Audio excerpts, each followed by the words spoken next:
ಕಾಂಗ್ರೆಸ್ ಪಾಳೆಯದಲ್ಲಿ ಬಂಡಾಯದ ಜ್ವಾಲೆ ಭುಗಿಲೆದ್ದಿತ್ತು. ಸಚಿವ ಸ್ಥಾನ ಕೈತಪ್ಪಿದ ನಾಯಕರ ಅಸಮಾಧಾನದ ಕಟ್ಟೆ ಒಡೆದಿತ್ತು. ನಿನ್ನೆವರೆಗೂ ರಾಜೀನಾಮೆ ಕೊಟ್ರೆ ಅಂಗೀಕಾರ ಮಾಡಿ ಅಂತ ಹೈಕಮಾಂಡ್ ಫರ್ಮಾನು ಕೂಡ ಹೊರಡಿಸಿತ್ತು.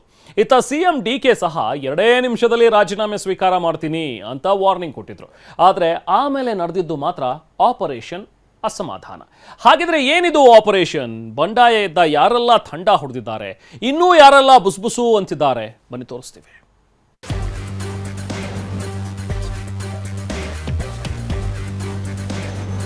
ಶಾಸಕರ ಬಂಡಾಯ ಶಮನಕ್ಕೆ ಅಖಾಡಕ್ಕಿಳಿದ ಟ್ರಬಲ್ ಶೂಟರ್ ಡಿಕೆ.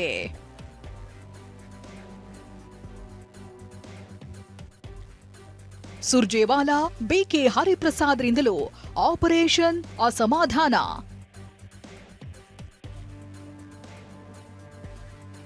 ರಾಯಗೌಡರ ರಾಜೀನಾಮೆ ವಾಪಸ್, ಇನ್ನೂ ಕೆಲವರು ಬುಸ್ ಬುಸ್.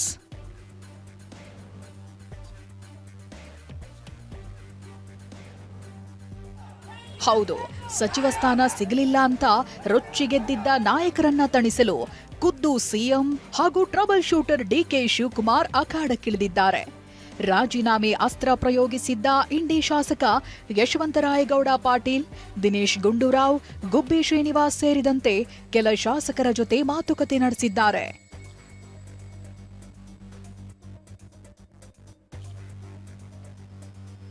ಡಿಕೆ ಶಿವಕುಮಾರ್ ಫೋನ್ ಕಾಲ್ ಮಾಡಿ ಹಾಗೂ ನಿವಾಸಕ್ಕೆ ಬಂದು ಭೇಟಿಯಾಗ್ತೀನಿ ಅಂತ ಯಶವಂತರಾಯಗೌಡಗೆ ಭರವಸೆ ನೀಡಿದ್ದಾರೆ.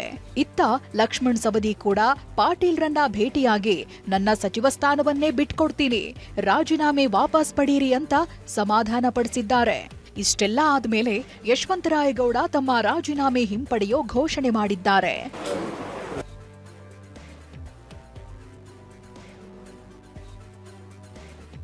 ದಿನೇಶ್ ಗುಂಡೂರಾವ್ ಪರ ಬ್ರಾಹ್ಮಣ ಸಮುದಾಯದ ಬ್ಯಾಟಿಂಗ್.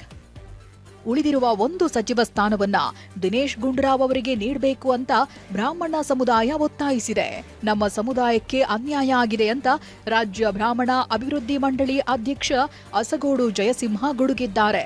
ಇನ್ನು ಶಾಸಕ ದಿನೇಶ್ ಗುಂಡೂರಾವ್ ಹೈಕಮಾಂಡ್ ಈ ಬೇಸರ ತಣಿಸಬೇಕು ಎಂದಿದ್ದಾರೆ. ನಮ್ಮ ಸಮುದಾಯದ ಹಿರಿಯ ನಾಯಕರಾದ ಆರ್ ವಿ ದೇಶಪಾಂಡೆ ಅವರು 9 ಬಾರಿ ಶಾಸಕರಾಗಿದ್ದಾರೆ. ಮತ್ತೊಬ್ಬ ನಾಯಕರಾದ ದಿನೇಶ್ ಗುಂಡೂರಾವ್ ಅವರು 6 ಸಲ ಶಾಸಕರಾಗಿದ್ದಾರೆ. ಅವರಿಬ್ಬರಲ್ಲಿ ಒಬ್ಬರು ಸಚಿವರಾಗುತ್ತಾರೆಂದು ನಮ್ಮ ಸಮುದಾಯ ಭಾವಿಸಿತ್ತು. ಯಾಕೋ ಆ ನಿರೀಕ್ಷೆ ನಿಜವಾಗಲಿಲ್ಲ. ಅಸಮಾಧಾನ ಆಗುವಂಥದ್ದು ಸಹಜ, ಯಾಕಂದರೆ ಆಕಾಂಕ್ಷಿಗಳು ಭಾಳ ಜನ ಇದ್ದೇ ಇರ್ತಾರೆ. ಆದ್ದರಿಂದ ನಮ್ಮ ವರಿಷ್ಠರು, ಪಕ್ಷದ ಮುಖ್ಯಸ್ಥರುಗಳು ಇಂಥವ್ರೆಲ್ಲ ಜೊತೆ ಮಾತನಾಡಿ, ಸಂಪರ್ಕ ಮಾಡಿ, ಅವ್ರ ಜೊತೆಯಲ್ಲಿ ಸಮಾಧಾನ ಮಾಡಿಸಿ ಅವರೆಲ್ಲರೂ ಕೂಡ ಓಲೈಸುವಂಥ ಕೆಲಸ ಮಾಡಬೇಕು. ಇನ್ನೊಂದು ಕಡೆ ನಿಗಮ ಮಂಡಳಿ ಸ್ಥಾನಕ್ಕೆ ಗುಡ್ ಬೈ ಹೇಳಲು ಹೊರಟಿದ್ದ ಗುಬ್ಬಿ ಶಾಸಕ ಶ್ರೀನಿವಾಸ್ ಕೂಡ ಸಿಎಂ ಡಿಕೆ ಕರೆಗೆ ಮೆತ್ತಗಾಗಿದ್ದಾರೆ. ಸಿಎಂ ಬಾಲಕೃಷ್ಣ ಚಲುವರಾಯಸ್ವಾಮಿ ಕೂಡ ಗುಬ್ಬಿ ಶಾಸಕರಿಗೆ ಕರೆ ಮಾಡಿ ಮನವೊಲಿಸಿದ್ದಾರೆ.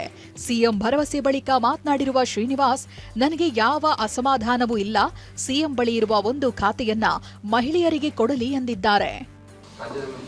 ರಾಜೀನಾಮೆ ಅವರೇ ಎಲ್ಲ ನಿಗಮ ಮಂಡಳಿಗಳು ರಾಜೀನಾಮೆ ತಗಂತೀನಿ ಅಂತ ಹೇಳೋರಲ್ಲ, ಕೊಟ್ಬಿಡಿ ಅಂತ ಹೇಳೋರಲ್ಲ. ಅವರೇ ಮುಖ್ಯಮಂತ್ರಿಗಳೇ ಬದಲಾವಣೆ ಮಾಡಬೇಕು, ಕಾರ್ಯಕರ್ತರಿಂದ ಹಿಡಿದು ಎಲ್ಲರೂ ಬದಲಾವಣೆ ಮಾಡಬೇಕು ಅಂತ ಇದು ಒಳ್ಳೆ ಬೆಳವಣಿಗೆ. ಇಲ್ಲ, ನಾನು ಕೊಡೋಕ್ಕೆ ರೆಡಿ ಇದ್ದೆ, ಅವರೇ ತಗಂತೀವಿ ಅಂದಮೇಲೆ ಅವ್ರಿಗೆ ಒಂದ್ಸರಿ ವಿಡ್ರಾ ಮಾಡ್ಕೊಂಡ್ರೆ ಮುಗ್ದೋಯ್ತಲ್ಲ. ಕೊನೆಗೊಳ್ಳದ ಕಗ್ಗಂಟು, ರಾಜ್ಯಕ್ಕೆ ಸುರ್ಜೇವಾಲಾ ಎಂಟ್ರಿ.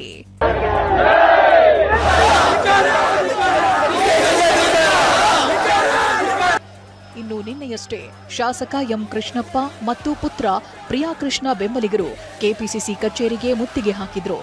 ನಮ್ಮ ನಾಯಕರಿಗೆ ಸಚಿವ ಸ್ಥಾನ ನೀಡಬೇಕು ಅಂತ ಒತ್ತಾಯಿಸಿದ್ರು. ಸಿಎಂ ಡಿಕೆ ಶಿವಕುಮಾರ್ ಸೂಚನೆ ಮೇರೆಗೆ ವಿಜಯನಗರದಲ್ಲಿರುವ ಎಂ ಕೃಷ್ಣಪ್ಪರ ಮನೆಗೆ ನಿನ್ನೆ ಸಚಿವರಾದ ಚಲುವರಾಯಸ್ವಾಮಿ ಮತ್ತು ಕೃಷ್ಣಪ್ಪರ ಸಂಬಂಧಿಯೂ ಆಗಿರುವ ಸಚಿವ ಬಾಲಕೃಷ್ಣ ಭೇಟಿ ನೀಡಿದ್ರು. ಇಂದು ರಾಜ್ಯಕ್ಕೆ ಬಂದಿರುವ ಸುರ್ಜೇವಾಲಾ ಸಹ ಕೃಷ್ಣಪ್ಪ ಅವರ ನಿವಾಸಕ್ಕೆ ತೆರಳಿ ಮಾತುಕತೆ ನಡೆಸಿದ್ರು.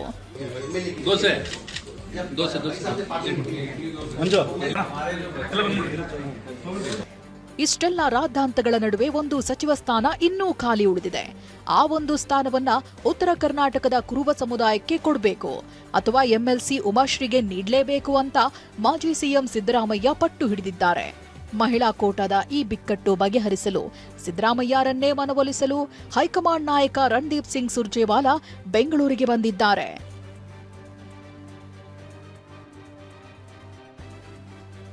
ರಣರಂಗವಾದ ಚಿಕ್ಕಬಳ್ಳಾಪುರ, ವಿಪಕ್ಷ ಸಾಲಿನಲ್ಲಿ ಕೂರಲು ಜಯಚಂದ್ರ ಸಜ್ಜು. ಒಂದೆಡೆ ವರಿಷ್ಠರ ಮ್ಯಾಜಿಕ್ ವರ್ಕೌಟ್ ಆಗ್ತಿದ್ರೆ ಮತ್ತೊಂದೆಡೆ ಅಸಮಾಧಾನದ ಬೇಗುದಿ ಇನ್ನೂ ಇದೆ. ಅದಕ್ಕೆ ಸಾಕ್ಷಿಯಾಗಿದ್ದು ಚಿಕ್ಕಬಳ್ಳಾಪುರದ 3 ತಾಲೂಕುಗಳ ಬಂದ್.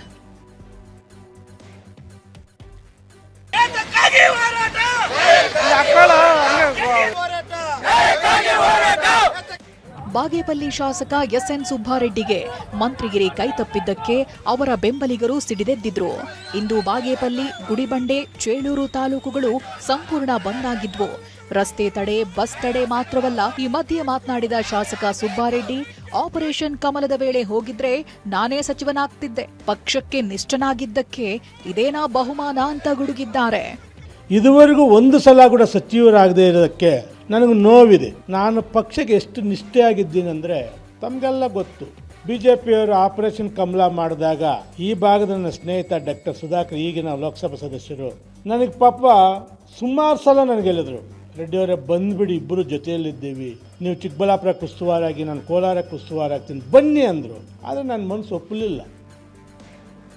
ಕೋಲಾರ ಮತ್ತು ಚಿಕ್ಕಬಳ್ಳಾಪುರ ಶಾಸಕರ ಬಂಡಾಯ ಶಮನಕ್ಕೆ ಹೈಕಮಾಂಡ್ ಬಿಕೆ ಹರಿಪ್ರಸಾದ್ ಅವರನ್ನ ಅಖಾಡಕ್ಕಿಳಿಸಿದೆ. ಎಂಸಿ ಸುಧಾಕರ್, ನಾರಾಯಣಸ್ವಾಮಿ ಸೇರಿ ಹಲವರ ಜೊತೆ ಬಿಕೆಎಚ್ ಮಾತುಕತೆ ನಡೆಸಿದ್ದಾರೆ. ಸಭೆ ಬಳಿಕ ಮಾತನಾಡಿದ ಶಾಸಕ ನಾರಾಯಣಸ್ವಾಮಿ, ನಾವು 30ರಿಂದ 35 ಶಾಸಕರು ಸಮಾನ ಮನಸ್ಕರಿದ್ದೇವೆ, ಸಭೆ ಮಾಡಿ ಮುಂದಿನ ನಿರ್ಧಾರ ಕೈಗೊಳ್ತೀವಿ ಅಂತ ಹೊಸ ಬಾಂಬ್ ಸಿಡಿಸಿದ್ದಾರೆ. ಸಮಾನ ಮನಸ್ಕರು ಸೇರಿಕೊಂಡು ಒಂದು ಸಭೆ ಮಾಡೋಣ ಅಂತ ಹೇಳಿದ್ದಾರೆ. ಆ ಸಭೆ ಮಾಡಿ ಸಭೆಯಲ್ಲಿ ಏನು ತೀರ್ಮಾನ ಆಗುತ್ತೋ ಅದರಂತೆ ನಡ್ಕೊಳ್ತೀವಿ. ಸುಮಾರು ನನಗೆ ಗೊತ್ತಿರೋ ಮಟ್ಟಿಗೆ ನನ್ನ ಹತ್ರ ದೂರವಾಣಿ ಮಾತಾಡಿರೋ ಮಟ್ಟಿಗೆ 30 ಮೇಲ್ಪಟ್ಟಿದ್ದಾರೆ. ಬೇಸರ ನಾನಾ ಕಾರಣಗಳಿಗೆ, ಸಚಿವರಾಗಿ ವಂಚಿತರಾಗಿರ್ಬೋದು, ಬೇರೆ ಬೇರೆ ಕಾರಣಗಳಿಗಾಗಿ ಅವರು ನನ್ನ ಬಳಿ ಕೂಡ ಮಾತಾಡಿದ್ದಾರೆ. ಒಂದು 30-35 ಜನ ಸೇರ್ಬೋದು ಅಂತ ಒಂದು ಅಂದಾಜಿದೆ. ಸಭೆಯನ್ನು ಇವತ್ತು ಅದು ನಾಳೆ ಸ್ಥಳ ನಿಗದಿ ಮಾಡ್ತಾರೆ, ನಾವೆಲ್ಲ ಕೂತು ಚರ್ಚೆ ಮಾಡ್ತೀವಿ.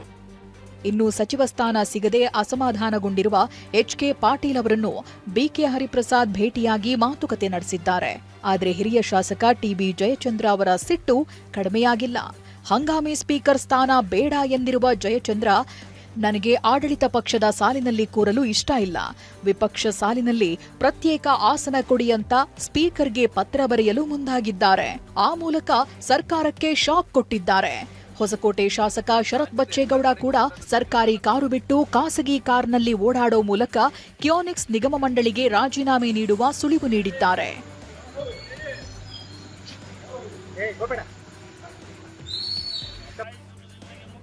ಬಂಡಾಯ ಕೇವಲ ಶಾಸಕರಿಗೆ ಸೀಮಿತವಾಗಿಲ್ಲ.